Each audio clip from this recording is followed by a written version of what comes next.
আসসালামু আলাইকুম গাইস।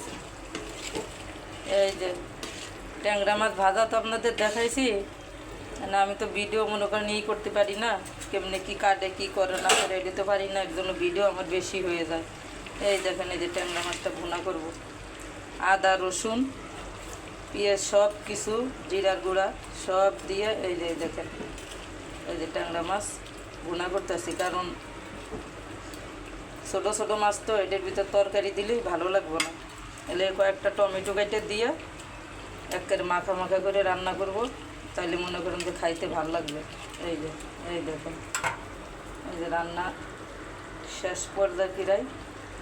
এই দেখেন, আপনাকে ভালো লাগলে ভিডিওটা দেখেন, লাইক কমেন্ট শেয়ার করেন। আর কে যদি খাইতে ইচ্ছা করে চলে আসেন। আলহামদুলিল্লাহ সবাই মিশে একসাথে বসে খাবো। সবাই একসাথে যদি খাই, খাবারও ভালো লাগবো, খাইতেও ভালো লাগবো, মনও ভালো থাকবো।